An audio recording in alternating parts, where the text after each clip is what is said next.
Well, we hope you've had a good day so far and had some interesting presentations. And I know you're going to enjoy our next one. I want to introduce to you Sandra Drabant. She is going to be speaking to us on healthy aging with the arts. She graduated from the University of Illinois at Chicago with a master's degree in art therapy. Sandra has worked as an art therapist in both Australia and here in the States, and was an adjunct professor in the Masters of Mental Health programs within the School of Medicine at the University of Queensland in Australia. As well as she has done many co-authoring of several chapters and published books and academic articles on art therapy. Sandra currently works as an art therapist with Michigan Medicine at the Cancer Center, and also provides artfully aged classes to seniors at the United Methodist Retirement Community. It's my pleasure to welcome you. Thank you so much. Thank you. Thanks for having me this afternoon. And it's a hard act to follow. I heard all the laughter and joyous sounds coming out of the door while I was waiting to meet you. So we'll see how I do. Today I would like to share with you my experience of art and arts and how that can enhance our lives. At every age, really, when we are born into this world, we know our world through our eyes if we have sight. So as we age throughout our life, I really feel that art is something that can enhance and bring a joy and vibrance to your life. So I'm going to focus on the certain spectrum of our life as we age into a retirement age. And but today, if I can just start with finding out who feels that they really do have some interactions and some experiences regularly with the arts in their life at this point. Just a show of hands. Nice. And we are living in, most of us are living in and around Ann Arbor, which is a rich community with arts. So that's not surprising. It was great to see such a large number of hands raised into the air. So today what I'm going to be doing is just sharing with you a little bit about the arts and what that fully encompasses. We're talking about both the visual arts and the performing arts. So maybe even as I said that, some of you are thinking, I really do enjoy performing arts, and that does include the arts. So, and then we'll look a little bit at the benefits of arts and how that can benefit really a 360 degrees of your life. So we'll look at all these different aspects of your well-being and your life and how you can plug the benefits of the arts into that. We're going to demystify some of the barriers that might be in our way, or some of us might feel that there are some barriers to accessing and engaging in the arts. So we'll look at those, debunking some of those myths. So some of you might be sitting there going, not really interested in the arts, I don't think I'm artistic, so I don't think that's going to apply to me. Well, I'll talk to you a little bit about how you can pull that into your life, how you can pull these experiences into your life to really round off your well-being at this point. So I've been given a lesson on how to advance my slides, so let's see if we can pass that first test. There we go. Okay. So just giving you a framework of what the arts means, like I said, the arts are divided into our two categories, our performing arts and our visual arts. I am a visual artist and an art therapist, so a lot of what I'm going to be speaking to today will be in that category of the visual arts. So, and at the end of the session, I'm going to be answering any questions that you have about anything that I present. We are going to be making some art today. So if your heart's starting to pump a little faster because you think you haven't done art since I was in grade school, take a deep breath. I'm going to guide you through that, and anybody can do this, so you don't need to sit there feeling kind of a little sweaty under your armpits, because it's not necessary. We'll get through this together. The thing that I want to really start with and kind of get you thinking around is that there are two ways to negotiate any of the arts. There is a way to interact with the arts in an active process and in a receptive process. Now the good news is that the research that has been coming out more recently in the last 10 years or so tell us that both are equally beneficial to us. So if you feel that you are not somebody who would enjoy getting your hands dirty in clay or thinking that I might want to try and splash some paint on some canvas, you can benefit from hearing and watching performances and going to galleries. So the receptive component, that is when you're taking in the experience of the arts, is equally as beneficial. So a lot of people feel they have to do to benefit. The research is showing that that's not necessarily true. You can be engaged both receptively and actively. So when you are engaged in looking at a gallery or walking through the halls at the University of Michigan Hospital, or noticing your environment, or when you are engaged in creating something, whether that be sewing or stitching, woodworking or metalworking, when you're in both realms of engagement, you are engaging your own aesthetic, your own sense of aesthetic. So if you're sitting at a table and I got you to ask everybody what they thought beautiful art was or what they thought aesthetic art was, each of you will have a very different aesthetic. Somebody will say, I love the Impressionists, right? Monet, Van Gogh, who just came to the Detroit Institute of Art. Everybody else, and somebody will say, no, I love Rothko and Picasso. So you'll all have your very own aesthetic, and that is influenced from your experiences in life, your upbringing, your cultural, influence. It's influenced from every aspect of our life. It's influenced from our teachers, possibly, or somebody that you met and made you understand something about a certain piece of music. That happened to me recently. My son met a young gentleman. He was a counselor at summer camp up in northern Michigan, and he came home excited. My son loves the Beatles. He loves all the classic rock. He came home excited about this synthesized, crazy sounding music, which was a German band that I can't quite remember who that was. Somebody probably could help me out. But and there was no way I would ever imagine that he would enjoy this music. And I met the young gentleman who had introduced this music to him. By the end of it, this gentleman had completely enthralled me because his experience, he was from Northern Ireland and had grown up with this music, and he taught me about why that music was important to him and all this theoretical information behind it. And by the end of it, I was listening to this, and if I were to turn it on for you, you would be like, turn that off. It was thoroughly, what I would not normally enjoy. But it totally inspired me, and it opened up my mind to some new sounds and some information behind those sounds. So we'll all have a different aesthetic. We'll all, be engaged. It will engage if we're looking at a certain artwork or listening to certain music. It's going to engage and light up your imagination.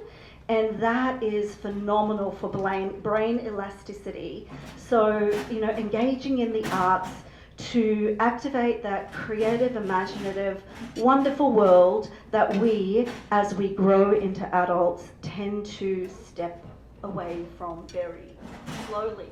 It's hard to keep that imaginative world alive, and this is one way to re-engage with that, because we were all very imaginative as little people as we grew in this world.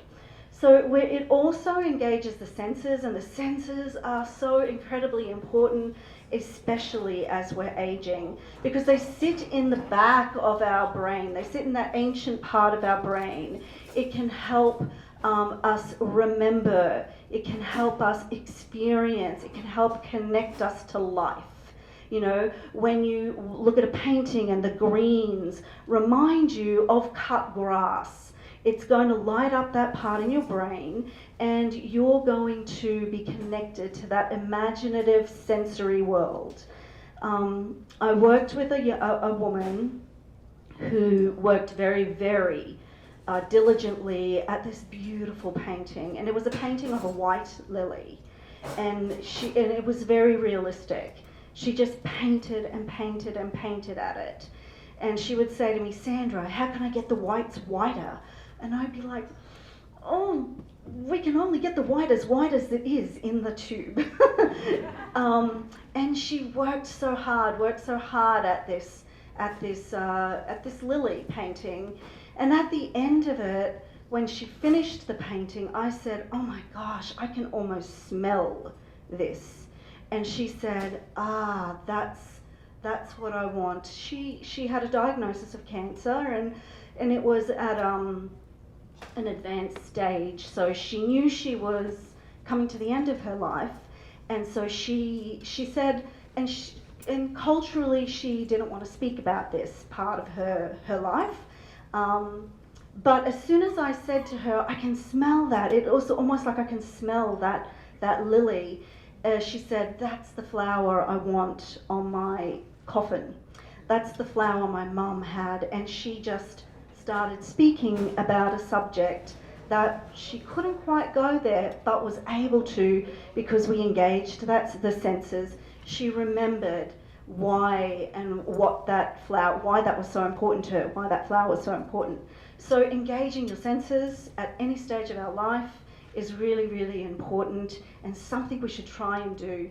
Light a candle, listen to music, taste, see, smell, textures, do these things, feel things. So engaging your senses, whether it is you are creating it or looking at it, is really something that will happen when you are engaged in the arts. And of course, like I said, that story was quite emotional. When you look at art, I had an experience of going to, years and years ago in Chicago, The Lion King, the performance. Has anybody seen the performance, The Lion King? I'm sure everybody, probably at this point. And I was just overcome with, I'm going to sound like a big, soggy, emotional person, but I was overcome with emotion when they walked down the hallways, down the aisles, and the music and the visuals just tapped into some emotion. And so art can, and all the arts can really help you get in touch with your emotions, express your emotions, talk about them. Something that is, as an art therapist, very important in my work, and something that we should all really be comfortable doing with our loved ones and with each other as well. So art is definitely something that stimulates emotions as well. All right, moving on. So I want you to think about right now your bedroom, where you wake up and you go to sleep each night and each morning.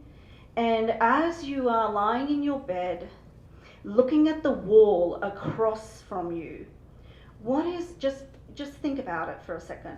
What is on your wall? Okay, got that in your head?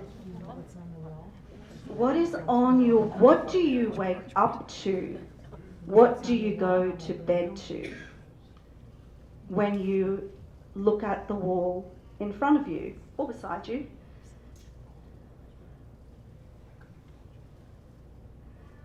It's really important to think about what we wake up to and what we go to bed to.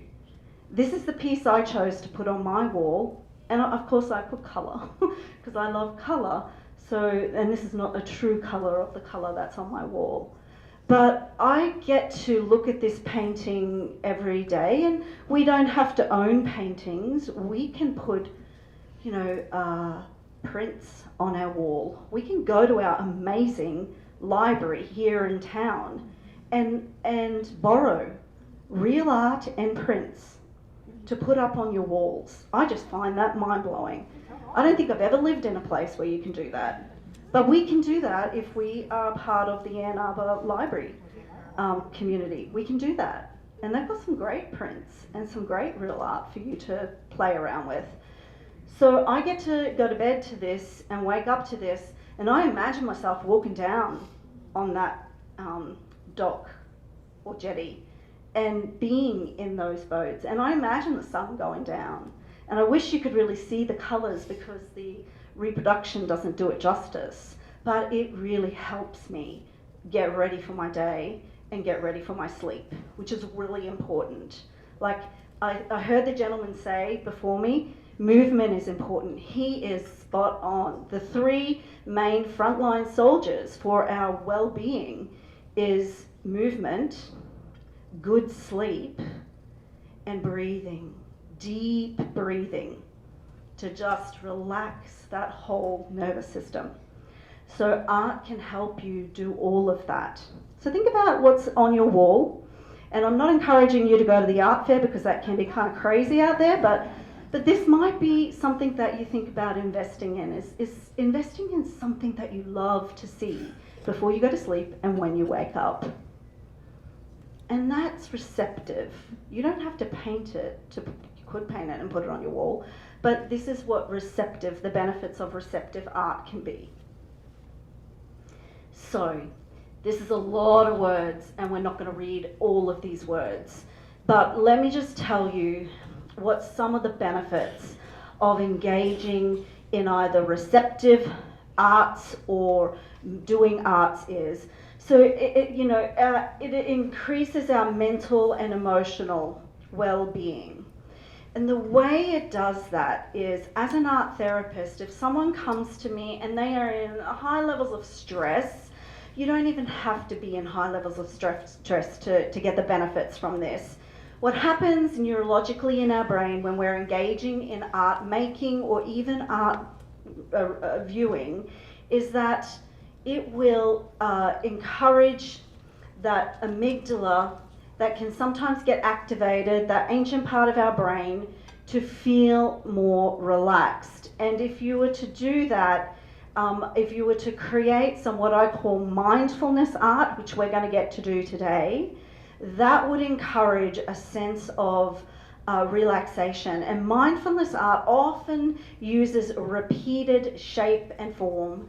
And if you are a crocheter, a sewer, or if you do anything that is repetitive, it's like putting your brain in a hammock or a rocking chair. And that increases a sense of soothing well-being. And then if you use some art processes in mindfulness art, it's learning. If you're engaged in learning something new, then you work in that frontal part of your brain. And what we do is art works from back to front, because you're learning and focusing and you're relaxing through doing. And it's an action-based process. So it's going to increase your relaxation, and it's going to help your overall emotional well-being for that reason. It also, there's studies around self-efficacy and the importance of that overall well-being. Like doing things that really satisfy you, that feel like you have produced something. If you've created something, then you've actually made it. It's come from your hands, and there's something tangible there for you to say, I did this. Whether it's you take a small box and you carve into it, or you paint into it, or you mosaic over it. It's a tangible object that makes you feel productive, and that's what the self-efficacy, how that enhances our self-efficacy, is our sense of productivity. And I think that as we move in and out of our we move into our professional lives, and our life is taken up with our responsibilities and our desire to do and to serve. And then when you move out of that professional life into a semi-retired or retired space, there seems to be like this gap, or there can be this gap where that part of your world it doesn't look the same. So what do you do with it? How do you get that sense of productivity? Yes, we can do so many different things. We can continue to consult, we can continue to advocate, we can continue to volunteer, we can continue to learn. And in our learning, that's where you have this rich space to do something different, not to keep doing a shadow of what we were doing before, but to really grow and get out of your comfort zone. And this is where this self-efficacy really is important. So if you go out of that comfort zone, if you think about it as a circle, and you move into this discomfort zone, that's where the growing happens. And so this is where the arts might play a nice part for you, whether it's receptive or doing. If you haven't done this or engaged in this process for a long, long time, now is the best time to think about doing that again in some way, shape or form. Whether it be calling somebody up and going to our amazing gallery here in town or down in Detroit, or experiencing some kind of musical event. And this might be what you already do, and if you are doing it, fantastic. Go even further out of your comfort zone. Find that discomfort, because that's where the growth can happen for you in this time when there's space and time to do, to continue to grow. I've spoken a little bit about the cognitive functioning, and I will talk a little bit more when I present some studies on how the brain and cognition really gets activated. A lot of people, has anybody heard of arty people and artists being right-brained? It's like, yes, that's a familiar. Okay, so really, when you are working in a creative process, whatever that might be, thinking about your garden and how your garden is going to be laid out, what's going to bloom when, if you're into different colour processes in your garden, it uses every part of it. It's both right and brain. It's both decision making, it's both flexible, creative processes. You're jumping between very different areas of your brain when you're engaged in anything creative. And I'm not just talking about creating and painting a painting here. I'm talking about any kind of creative process. So, opening your mind up to what the arts is really important, because you can find an avenue to be creative and engage in these visual problem-solving processes, which is just incredible brain exercise and encourages that flexibility neurologically in your brain, laying down new pathways. So it's exciting to think about doing stuff like that. Like I said, there are studies that have shown. I run groups at United Methodist Retirement Community, and both these groups are for people who are both in independent living and also in a memory loss facility. And the group is so important, and you know that's why you're here and gathered. You understand why it's important to be with other people. It can be really hard to move out of different stages of your life and find a place. When you go to a group or an art class or any kind of class, you come to a commonality, right? You all came here today, there was a commonality. To go to and find a community where there isn't a commonality can be for some people who are more introverted and less, who like to be more like one-on-one discussions, which we all kind of have that spectrum of introversion to extroversion, and if you go to a group where you have a commonality, but not only do you have a commonality, you're in action and doing, and that's what art making is. When you go to an art group or an art activity, you don't have to be worried because you are going to be doing, and while you are doing it, your body is going to relax. Your mind is not going to get overactive and worried and anxious about the community activity so much, but that you'll be actually doing with your hands. And by us being engaged in doing, like our last speaker was saying, get up, move. If you're sitting and doing, you're already relaxing your whole nervous system, and you're going to have something to connect with the others in the room. And that's how this part works. That's how being involved in the arts, which is an action-based exercise, can help with moving into more of a social situation. So the research has shown that whether you get pulled in by the arm going, you're going to do this whether you want to or not, or whether you show up going, I want to, it's beneficial for both of those situations. So if your friend twists your arm and says, you're coming with me, let her or him do that because you're going to benefit from it. Okay. So this looks like a lot of writing. But basically, I know that you're all very smart people because you've worked at the U of M doing whatever you do, each of you, engaged and, very, interested. So I wanted to just let you know that the research is clear, that whether the first paper that I've got up there really does show that both participatory and receptive engagement in the art benefit people, and there's been neurocognitive tests that have assessed the studies. So that's the methods that were used, and it shows that whether you are participating in participatory art just 1 hour a week, it will increase your executive functioning, which is your language, your planning, your focus, your attention, and so on. And if you engage in receptive art, up to 3 hours a week, that's going to increase your working memory. So there are benefits to both. That might indicate that you only have to do 1 hour a week of making art rather than 3 hours a week of receptive art.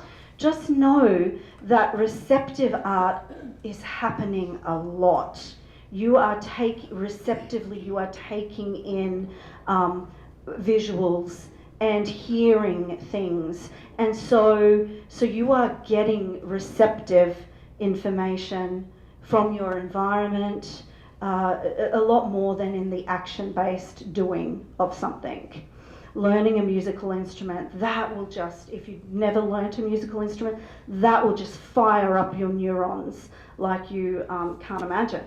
Learning anything new. But when you're learning in the arts, remember, it's engaging your senses, and that is creating a whole level of great neurological processes for you.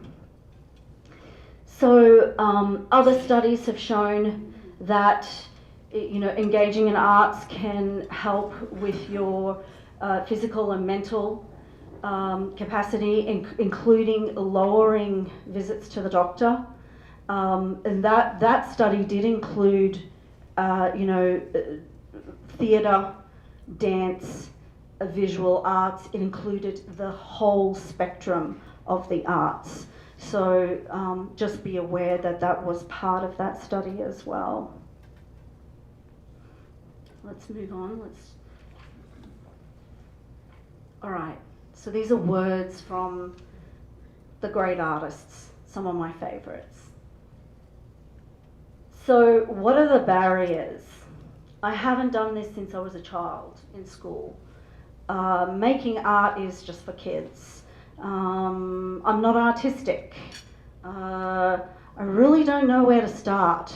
I haven't got any art materials, so there's all sorts of barriers or blocks that we could put in place for ourselves around, you know, engaging in the arts and how we can do that. As Picasso says, every child is artistic. The problem is staying an artist when you grow up. Okay, so think about how you can get over that hump of not feeling like you're capable of, or you have not done this for a long time.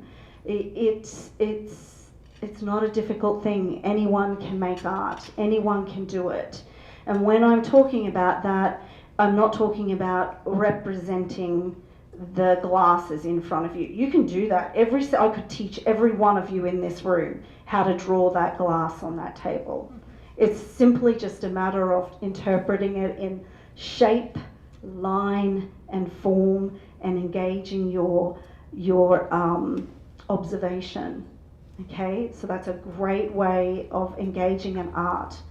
I can also get you to create an art piece with your eyes closed and with your non-dominant hand, and learn how to love that. I can also get you to pick up a piece of clay and sculpt what you think looks like a bird.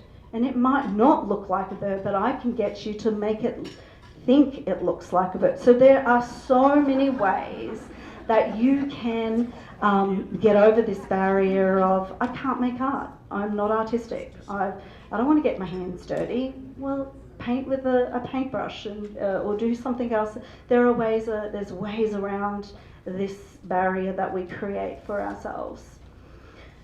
So that I covered the next thing. The last point, there's a right way and a wrong way to do art. This is a myth, and I hear some horror stories that people tell me about their art teachers. They're either incredible or they can really hinder your expressive and creative growth.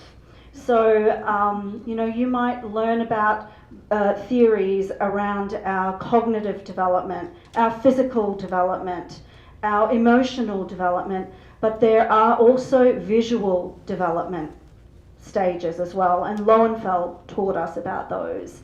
And when we are around the age 10 to 13, that is the most precious time for our visual development. It's where we start to take notice of our world and we go, that glass looks like this. Can I make that glass look like this? No way, I can't make that glass look like this. And that's when your creative and visual development can get turned off or get turned on. And if you've got somebody there telling you that glass doesn't have to look like that glass, look at what you can do with, and encouraging that creativity and the way you approach something can really help. So that might have happened to some of you out here where you think somewhere along the line you got the message that you can't be creative, that you're not, or you weren't quite good at it, or didn't get the A or whatever it was in your class, or maybe it just wasn't interested at that point. Maybe you're just like, this isn't me. And that can be the case. We don't all have to be artists, but it is a great way to learn something new and different if you are looking for, that creative outlet. So don't let the messages that you've been given stop you from doing that. So as Vincent van Gogh says, if you hear a voice within you say, you cannot paint, then by all means paint, and that voice will be silenced. So, and that voice is you. We might think it's the teacher that told us we couldn't, or the sister that did it better than me. But really, like Van Gogh, so silence the voice and pick it up and try it. And then lastly, Henri Matisse. Creativity takes courage. And so you must make art to benefit from art. Well, we know that that's not true, right? You can view, experience, engage in other ways to benefit from art. So if you are sitting there going, I'm not really interested in making art, I really encourage you to then go back and think about spending time viewing your own aesthetic. Find your own aesthetic, or do what I did by accident and get drawn into a different aesthetic and learn about it and make it make sense for you. Okay? So I don't want to go any further than that because I really want you to experience some art making. Yeah. So there should be a blank piece of paper, and please do it with me. Just give it a go. And I want you to dig out your blank piece of art paper. If you have a pen with you, you should also have a range of different colours on your table. That I think Carolyn snuck around and put those on the tables for you. Okay. So find a colour that you're drawn to, or fight over it with your neighbour. Share, that's nice. I heard somebody were going to share. And then if you can't find the colour that you want, or the person that snagged it really doesn't want to share, just find another colour that will work for you. Okay. All right. We've got the blank piece of paper in front of you and the pen in your hand. Okay, good. And then what I want you to do is get comfortable. Don't face me, but sit squarely to your paper, because you're not going to need to look at me. You're just going to need to hear me. Okay, good. And I see you all at attention, ready to write or draw.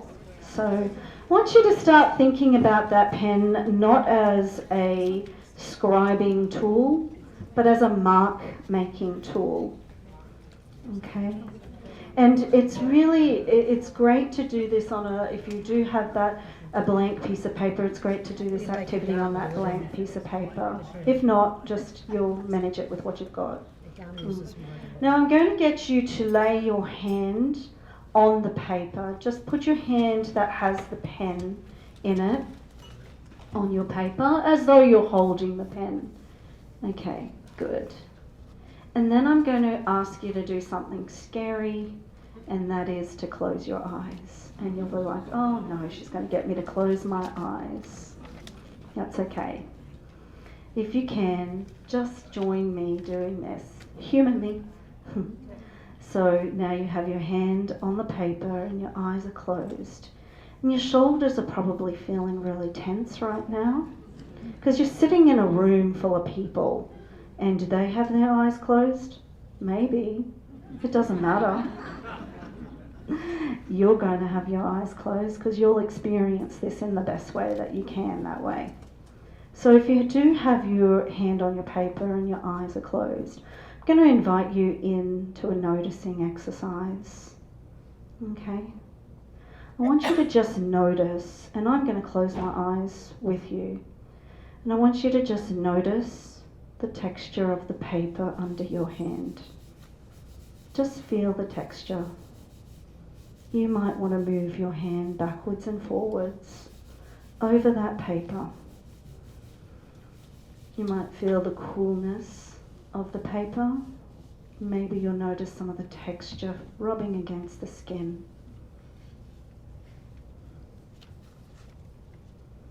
And then you can just let your hand gently rest there. I'm going to do a little more noticing now. I want you to just notice the next 3 inhalations and exhalations through your nose and mouth. Just breathing in and out, not changing it, just noticing it.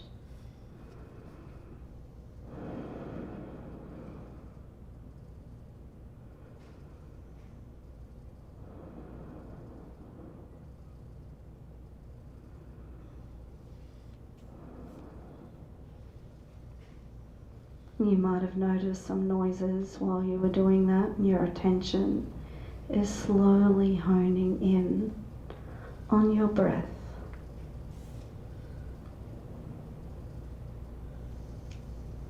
And then I want you to notice any tension that you might feel in your body. Wherever that tension might be, we're going to try and soften it. I always find it in my shoulders and my neck. And if that's where it is for you, you can gently move your neck and your shoulders. Sometimes I find it between my eyebrows, and I'll just purposely soften the muscles in my mouth, in my face. It could be in your jaw, and you want to just relax your jaw. Wherever it is, breathe into it, just relax it.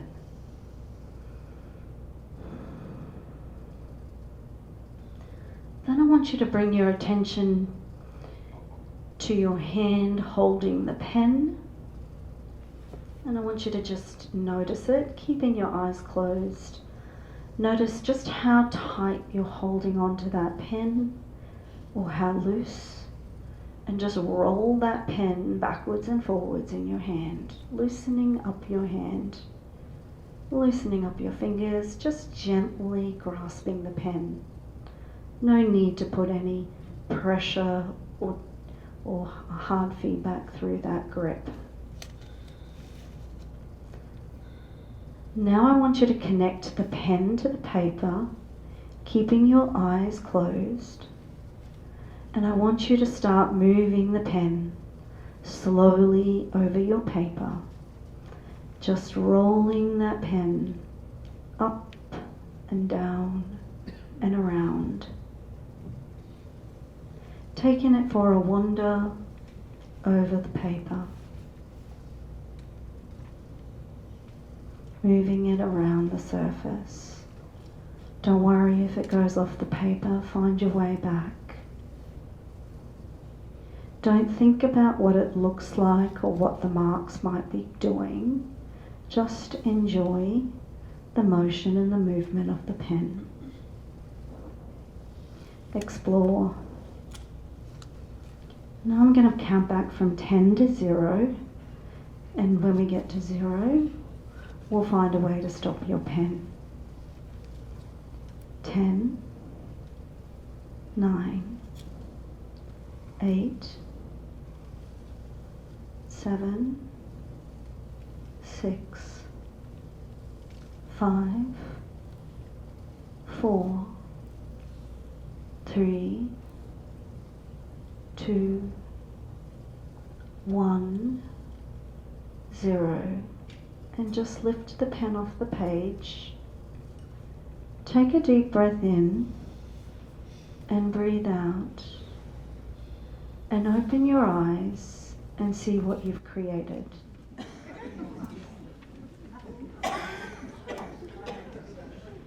So you just created a contour line, which is a line that you don't move, you keep connected to the pen. Some of you might have been thinking, I covered the entire page, but you covered this much. Some of you might have been thinking, I'm just doing a tiny little squiggle, but it was all over the place. So we do try to connect that visual perception, and when that visual is not there, you got to let go and just let it be. She was hypnotizing us. I'm going to come around. I really want to come around and have a look at them. This is just the first stage of this process, everybody. So you've got more work to do now. Okay. So I'm going to...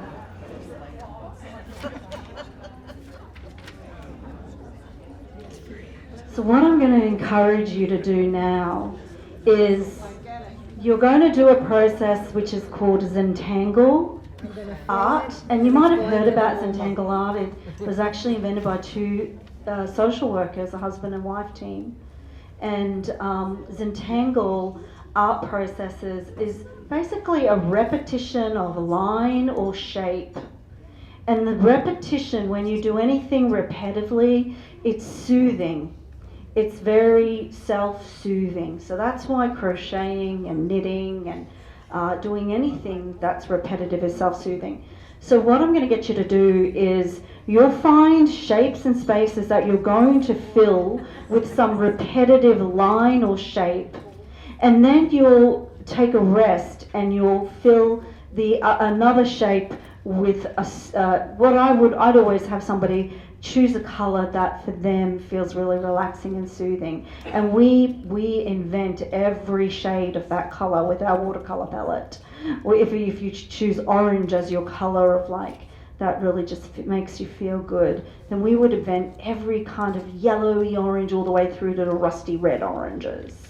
So so you're going to create something like this and just spend just maybe 5 minutes. I've got to check my time, see how much time we have. And then here are some examples that you can use for repetitive shapes to fill in those spaces. So here we go, let's see if I can use my little pointy. So with the shape, you'll fill that, just fill one shape with maybe bubbles or circles, and then come and colour, and then fill another shape and colour, or you can fill shape. There's no right and wrong way to do this, but I do want you to experience it. I want you to experience what it's like to fall into the mantra of repeated shape and form. And I'll advance it to that slide so that you've got some inspiration to work from here, okay? And actually I hope your pen's worked, because I've done this where the person's looked up and there's been no marks because their pen didn't work, and that was not fun, but we'll just do it again.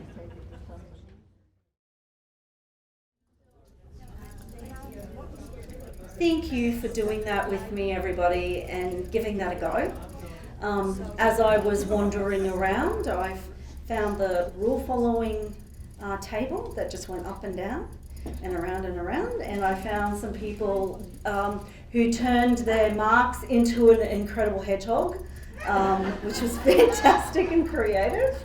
I saw somebody doing these really beautiful hearts, repetitive hearts over and over. You all gave it a go and tried, and I hope that you got something out of that. I just want to bring your attention, before I open it up to questions or comments or any feedback at all, to this slide here, which is just a page of a few simple resources online. The first one is Music and Art Therapy with Limited Art Materials.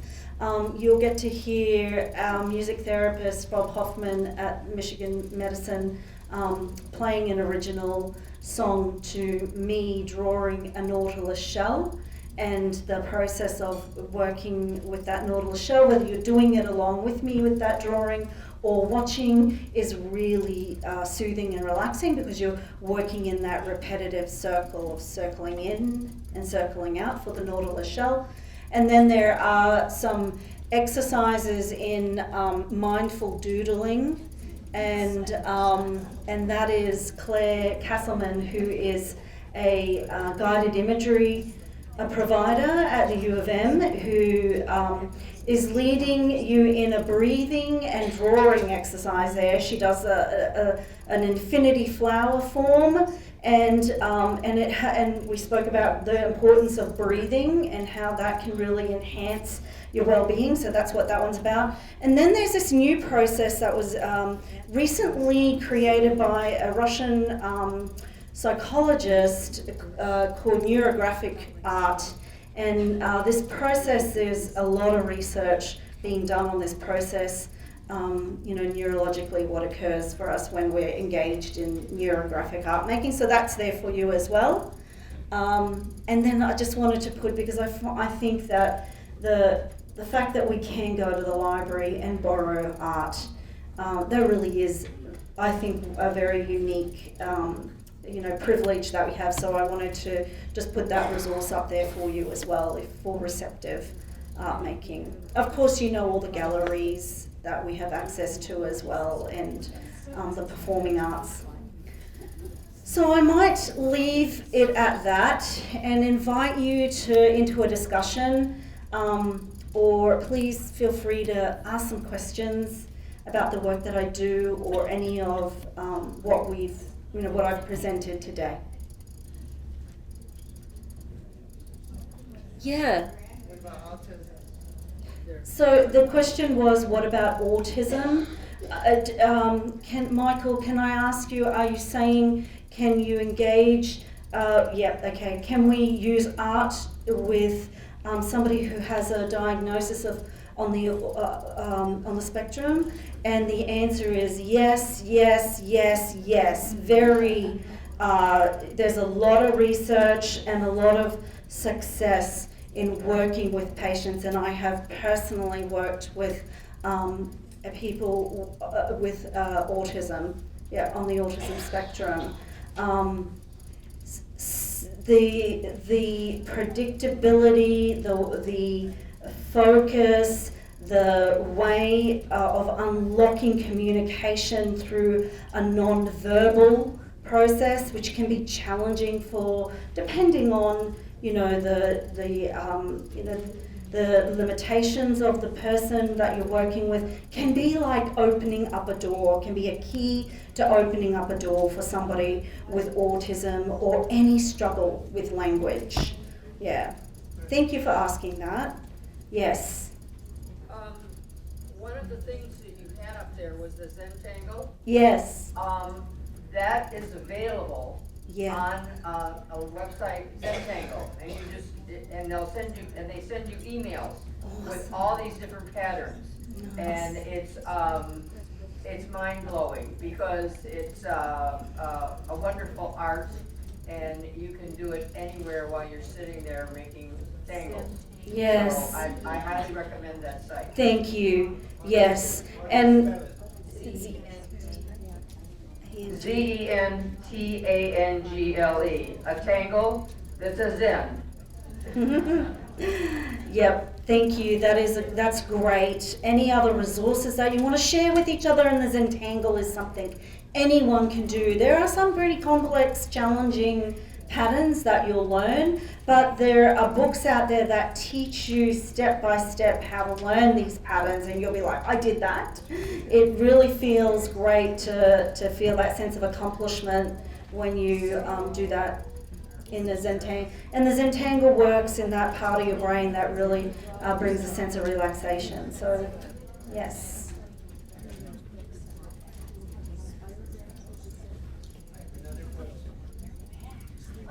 Do you find with the art therapy, it's harder with adults or harder with children? The difference between the adult and the child? Yeah, that's a really, at this point in my career, I want to say no.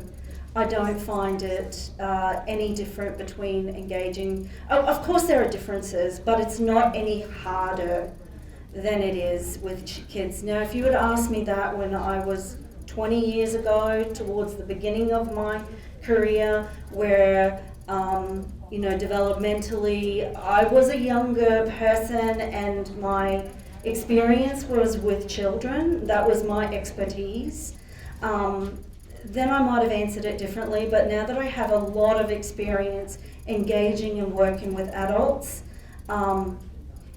it's not any harder. I'm able to, help you, get over some of those stumbling blocks that we talked about before. That's a really good question, I think.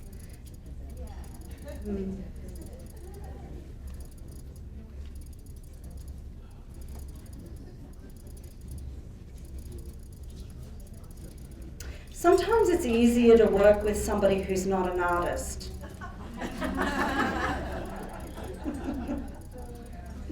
And the reason I say that is because as a trained artist, you come in with, these skills and a way of thinking about composition and how to, negotiate, and it can actually create some barriers to just expression. Yeah, if you're willing and you're not trained, then you don't have to get untrained to just experience and explore. You can be loose You're not so, you can be kind of tighter if you're trained. And are we getting close to time? Okay. All right. Thank you so much for having me today. It's really a pleasure to be here.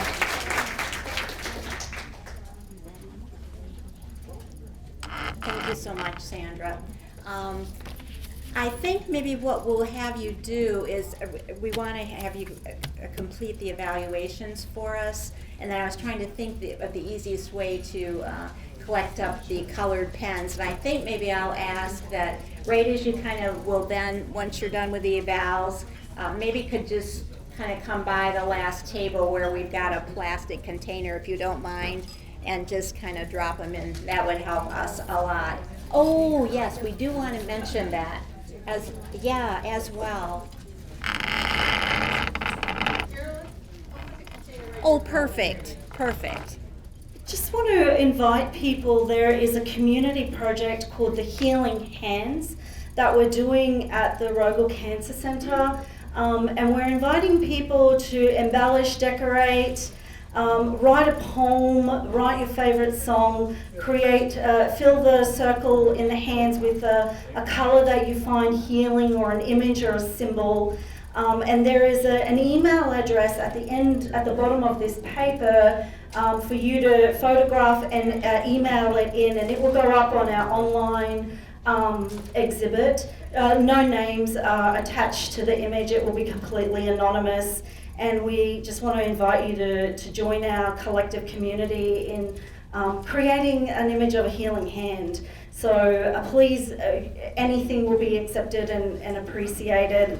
So I'll leave these where the crayons are, the pencils. Take one if you want. I only have about 20. But you can go on to the Rogel Cancer website and just type in Healing Hands, and it will take you to where this worksheet is, and you'll get to see some of the other examples of work that have been submitted for that exhibit. Thank you so much. Thank you again, Sandra. And we want to thank all of the other speakers who were with us today. And I think it was really a fantastic day to learn a lot of new things and individual things that we all can use to really improve our health. We really appreciate if you'll complete the program evaluation, and we really want to get ideas from you on what kind of programs do you want to see for next year. And it really gives us an opportunity through the whole year as we're planning and identifying speakers. So please share with us ideas, things that would be interesting to you, and we look forward to you being with us. I want to give a special thank you to the entire UMRA organization and the support that they have provided, as well as the University Human Resources. We appreciate their support to Health Day as well, and we're really glad that you could come. Hope you gained a lot from it. And then if you just complete your evaluations, you can just leave on the table, and we'll pick them up from there. And then just drop your pens in the box. Have safe travels. Thanks for coming.